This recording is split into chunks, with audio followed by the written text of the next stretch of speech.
জঙ্গল ছিল, জঙ্গলগুলো আগুন দিয়ে পোড়ানো হয়েছে, পোড়ানোর পরে এই অবস্থা।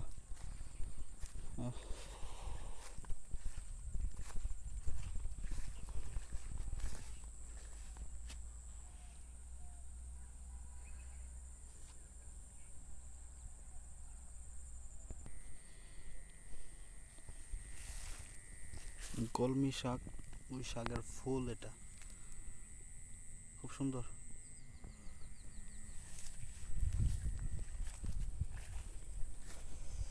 ও,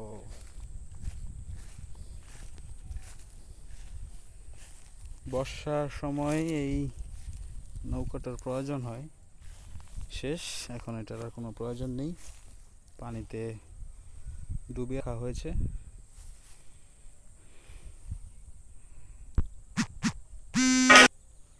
ছোটোখাটো একটা জঙ্গলের মতো।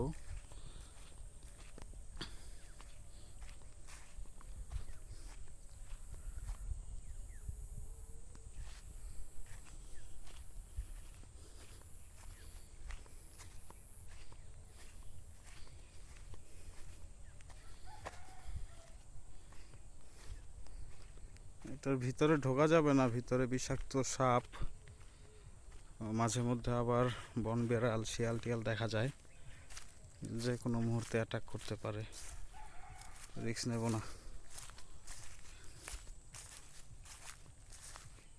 যেহেতু একা, সাথে আরেকজন থাকলে ভালো হতো।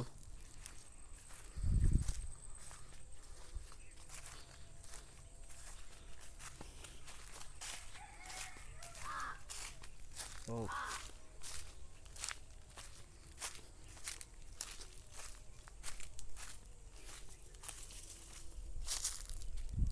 গুইসাপ,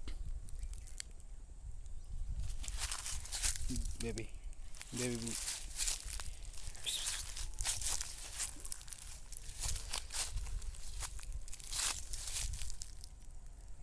এই যে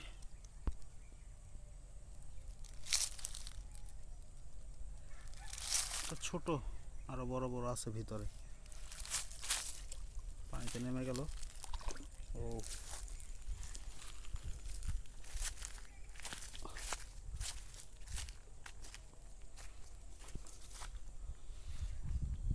ভিতরটাতে ঢুকবো কিনা দেখি একটু, যে কি অবস্থা।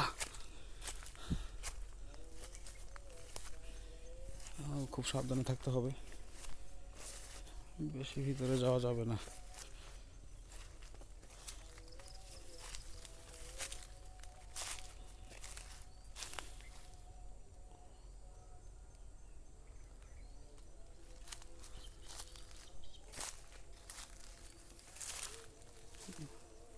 ওই একটা পাখির বাসা দেখা যাচ্ছে, পাখি আছে কিনা জানি না, পাখি মনে হয় নেই, থাকলে এতক্ষণে আমার মাথা খেয়ে ফেলতো ওরা, কিচিরমিচির করে করে। যাই হোক, নিচে নামছি,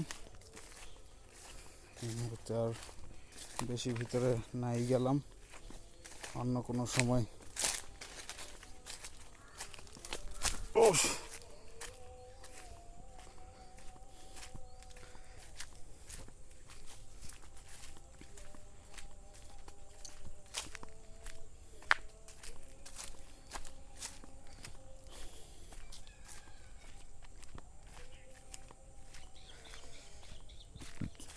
এখন পর্যন্ত এখানে ধান ক্ষেত যেগুলো আছে এখনো চাষবাস করা শুরু হয়নি।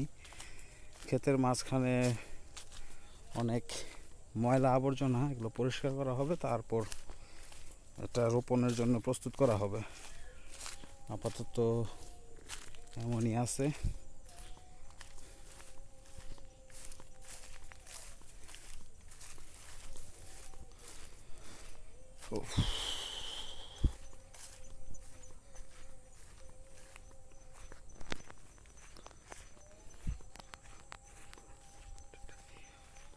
আচ্ছা, বলে নেই, এই জায়গাটা কিন্তু হন্টেড এরিয়া, হ্যাঁ, মানে একা চলাফেরা করাটা একটু টাফ। ভিতরে তো যাওয়া যায় না। ভিতরে একটা গাছ আছে, বট গাছ। বট গাছের মাঝখান দিয়ে আরেকটা খেজুর গাছ বের হইছে।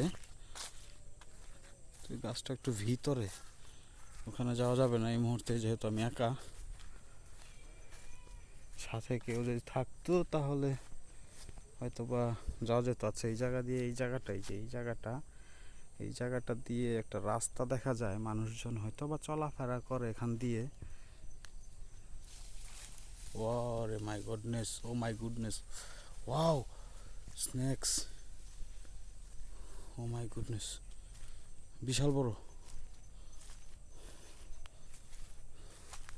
ক্যামেরায় আসেনি, বাট আমার চোখে পড়েছে কালো।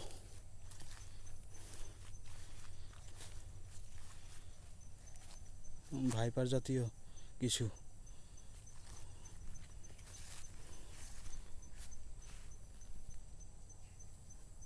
শব্দ হচ্ছে এখনো। এই জায়গাটায় থাকবো না আমি, আর সামনে যাব।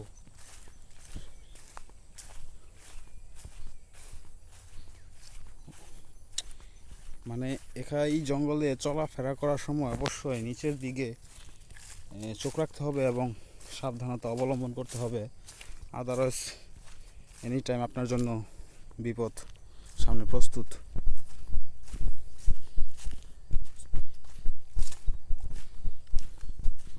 আমি সাধারণ জঙ্গলের পাশ দিয়ে যাচ্ছি, এতেই অবস্থা। ভিতরে তো আরো করুণ অবস্থা, যাওয়াই যাবে না, ইম্পসিবল।